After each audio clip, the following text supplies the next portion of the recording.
Two of the hottest cross-country race bikes aren't battling it out on the cross-country course this summer. However, fear not, because they are competing on the BikeRadar YouTube channel. It's time for a head-to-head between the Cannondale Scalpel and the Specialized Epic.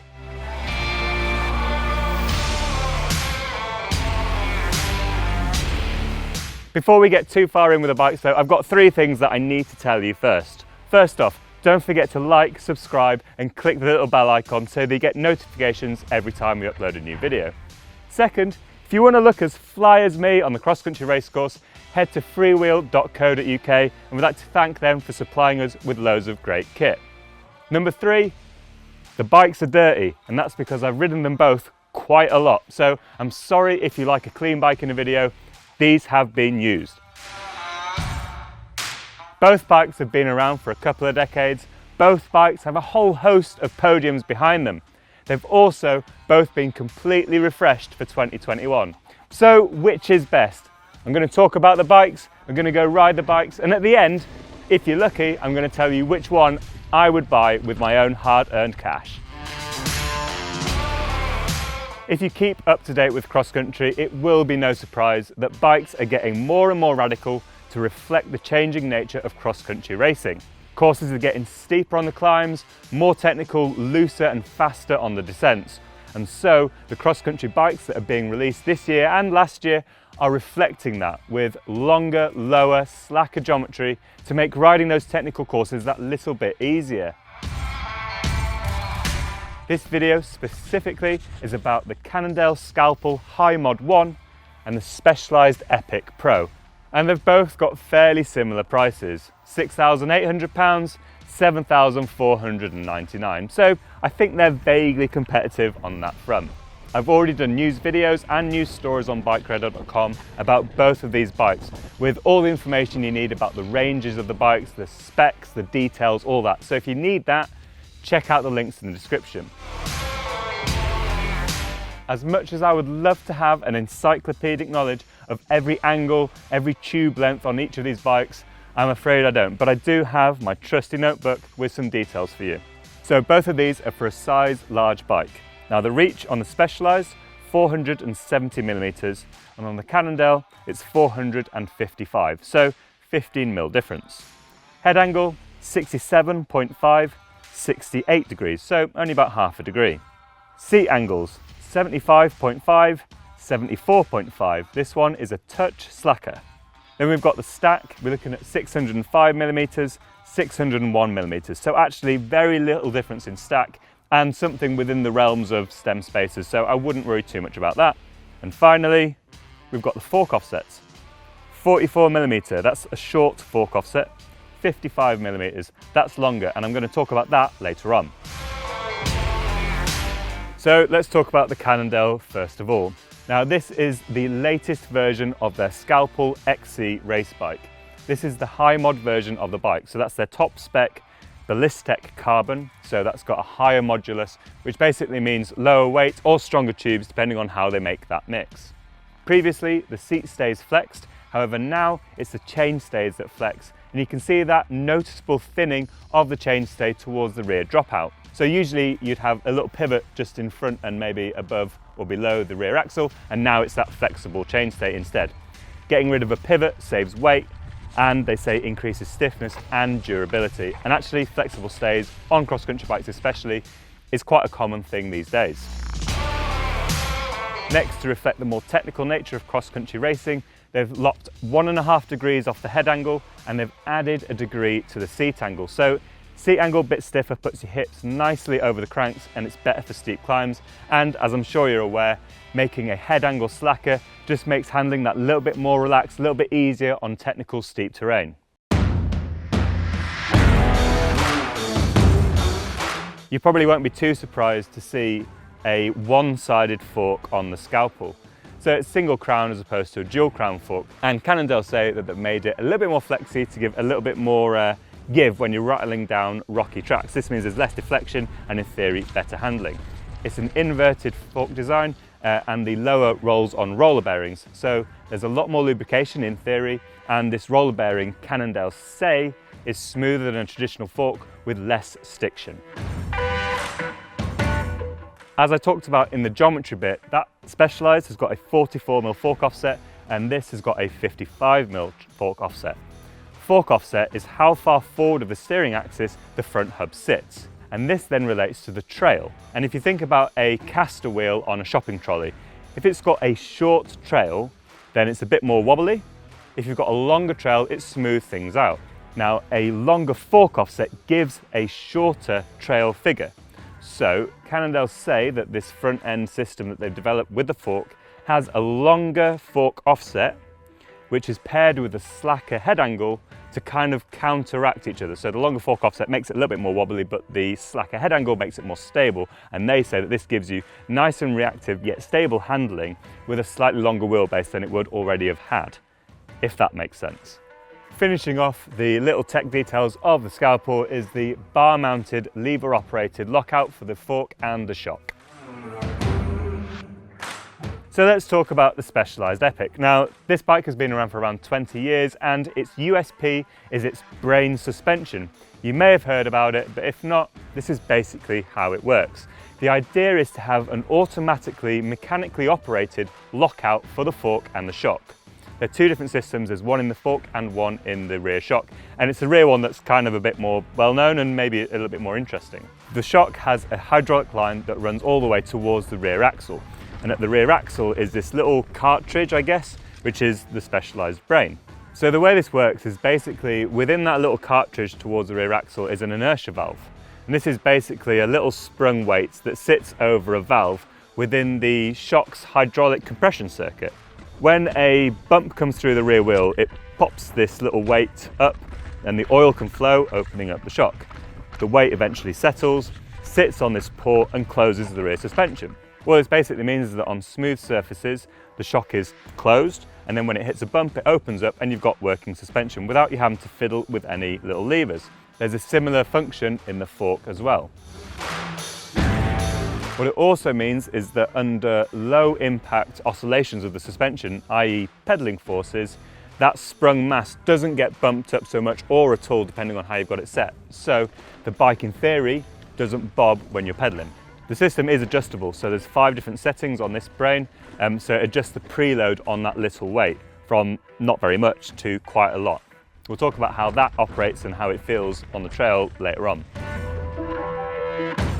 Other developments on this bike, well, the rear triangle is, again, like the Cannondale, one of these flexy ones. They don't really specify too much where the flex happens, but the whole thing sort of bends a bit to allow the suspension to move through its travel. In terms of the shape, the geometry on this bike is pretty much out there. When I did the video on this bike, I suggested that it might be the most radical XC bike out there on the market. I did ask for your opinions and plenty of you gave me some. So there are a notable number of other bikes that are similarly quite radical. The NS Synonym, for example, is longer. I think it's a touch slacker, maybe a touch steeper. I qualified my statement by saying of the big brands, and maybe NS isn't the biggest brand out there. Now BMC, the 4-stroke, is also fairly rad in some respects, but it's not quite as long. So I stand by my assertion that if you look at the big brands of cross-country racing, the Epic is quite possibly one of the most radical XC bikes out there. So I think you've got a vague understanding of the differences between the two bikes from a technical point of view. Now, these are both size large, and I'm sure you're really interested to know how much they each weigh. The Specialized behind me, I weighed at 10.07 kilograms, size large, no pedals, no bottle cage, a little bit of mud. The Cannondale, that came in at 9.94 kilograms, so marginally lighter, similarly, no pedals, no bottle cages, and a little bit of mud. So before I tell you about how they ride, let's very quickly have a look at the specs of the bike. Now, they're both 100mm travel race bikes, so we'll start with the Cannondale. Up front, you've got the lefty Ocho Carbon, 100mm of travel, on-bar lockout, same on the Fox DPS shock at the back. Now, it's a factory-level Kashima coated one. Shimano XTR drivetrain, however, you get Cannondale's hologram SI cranks. Finishing kit, largely carbon. At the front end, it's Cannondale's own carbon kit. You've got an Envy seat post and a Pro logo saddle. The wheels are built around a Cannondale front hub for that lefty fork and a DT Swiss rear hub, and they are their hologram carbon rims, 25mm internal. The wheels are wrapped in a pair of Schwalbe tyres. There's a racing Ray at the front in its Addix Speed Grip compound, and at the back it's a racing Ralph in the Speed compound. So both fast rolling but fairly hard compounds. Moving on to the Specialized Epic, we've got RockShox suspension. So it's a proprietary shock for the back with a brain, and also a proprietary version of the SID SL fork. So the SL version of the SID is still a 32mm stanchion XC race fork. They obviously do the 35mm stanchion version as well that you might see on some down country bikes. Drivetrain comes from SRAM, and it is an X01 Access wireless group set with an X1 carbon crankset.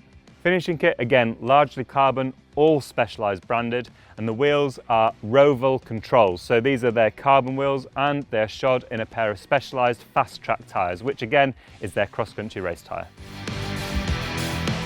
Now, I have whittled on quite a long time about these two bikes, so I do apologise, but there's quite a lot of interesting things to say, I think. The most important thing though is how they ride between the race tapes. If we could go racing this year, which we can't, so how do they ride on the trail? So I'm going to talk about their climbing performance, their descending performance, a few more general sort of feelings about the bikes, and then I'll tell you which one sits atop of the podium of the hottest XC bikes of 2021.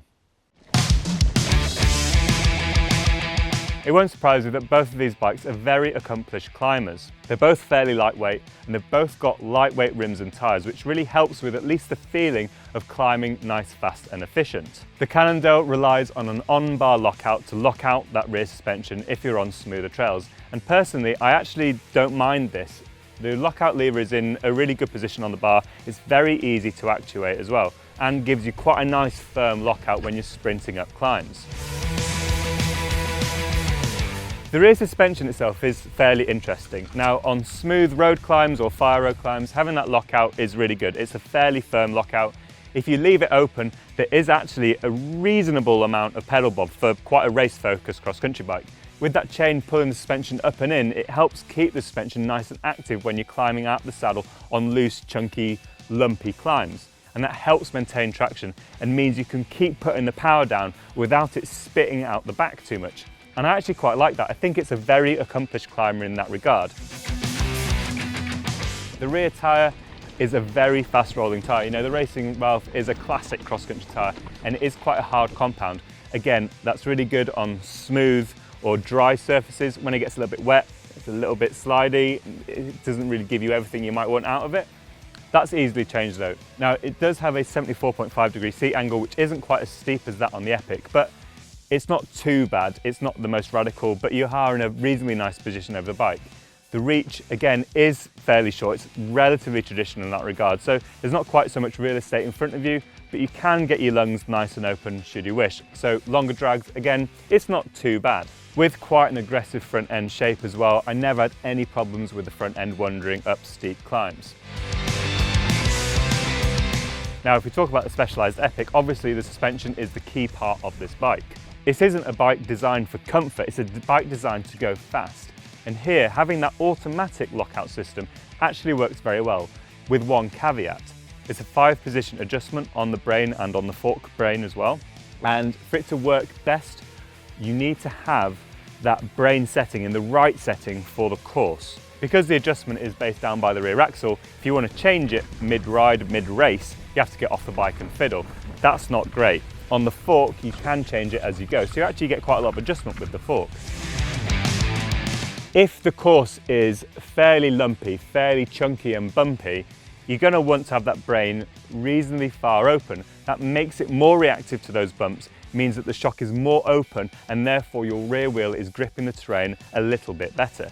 When you do break through the brain's inertia valve, the tune on the fork and on the shock is what they call the RX race tune, so it is fairly aggressive in its nature. So if you are running in its more open settings, it does bob about a bit, you can feel it moving, but it's still quite an aggressive suspension tune. Now, the geometry of the bike helps a lot with climbing. You've got that steeper seat angle, that puts your hips really nicely over the pedals. So on sort of those longer power climbs where maybe you still sat down, your hips are in a great position to put effective power through the pedals. With that longer reach, the bike's nice and in front of you. You've got a real nice centered feeling on the bike. Steep terrain, steep climbs didn't really seem to faze the Epic too much at all. So on those flatter sections of the racecourse where you're pedaling out of the saddle, you've got your suspension open and working, the Cannondale is a really fun bike to ride, and I genuinely loved riding it. The suspension sort of hunkers down when you're sprinting, it generates that grip. And okay, the bike isn't particularly long, it's not particularly slack, but that just makes it really reactive to those cornering inputs. And despite it not being particularly rad, you can get your weight over the front wheel and really hoik it round corners, and it's very reactive to those direction changes. It's not a calm ride, it's not like an easy cruising XC race bike. This tells you exactly what is going on. It is, for want of a better phrase, like scalpel sharp. That isn't how I would describe the Epic, and I don't mean that in a bad way either. The Epic is one of the most assured feeling cross-country bikes I've ridden for a long time. I commented in the news story about the bike that the geometry is effectively like a trail bike. You know, the head angle 67.5, the reach 470mm, you know, these are numbers that we see in Trail Bike of the Year. And this reflects on the Epic in a very good way. It's very confident, very planted, very stable, incredibly fast, but at the same time, very safe, very easy. So if you are, you know, coming into cross country and you don't want a bike that's going to sort of feel super twitchy, the Epic is epic at doing that. Those supple tyres again just help the bike mould beautifully over the trail. You know, little chunder and chatter just sort of gets eaten up. If you're running the brain slightly more closed and it's more aggressive settings for smoother climbs, you can feel the brain opening and closing quite a lot. There's a little clunk through the back end. It's not as bad as the previous generation. Personally, I don't mind. I know that the shock's working and doing its thing when it's doing that. Running it slightly more open, you get much less of that feedback through the pedals of the shock opening and closing. When it does open, the suspension is supportive, it's fairly supple, it doesn't sort of bang off the end of the travel too much. And it's the same with the fork. The RockShox Sid is a great cross-country race fork. So in terms of suspension, I think the Specialized just about has the edge over the Cannondale. It's smoother a touch, it's calmer, a little bit more assured. I like the Ocho on the front in some respects. I like the fact that you can access the tyre and the tube very easily. Cannondale make quite big claims about the Lefty, and they have done for years. You know, it's an upside down fork, so the seals are all nicely lubricated. It's got roller bearings inside and all this sort of stuff. They say it's this incredibly smooth, supple, amazing technology, and I get it. I think it is very smooth and supple. It just feels quite different, so just kind of be aware of that. Living with it, I don't think is a particular problem. You can whip the wheel off quite easily. There's a quick release bolt on the brake caliper, and then it's just a 5mm on the axle. So actually living with it, not too difficult. I think Specialized have arguably made a slightly better bike. I like the brain suspension. I think it works very well if you get it tuned for the course. It is a more contemporary, more radical bike that works better on more technical race courses.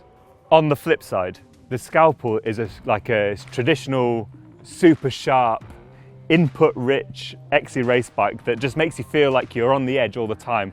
In terms of ultimate livability, maybe the Specialized just pips it to the post though. So that's sort of my vague conclusion on which is the best XC race bike of 2021 that's really interesting. I can't quite decide exactly which one you should go and buy. Hopefully, I've given you enough information that if you have a particular sort of strong like or dislike of how a bike rides, you can make a decision based off that. But do tell me in the comments, which one should you buy? Which one is the best? Which is the hottest cross-country race bike of 2021? Is it the Cannondale Scalpel? Is it the Specialized Epic? Let me know in the comments. Don't forget to like and subscribe, and click the bell icon so you get a notification every time we upload a new video.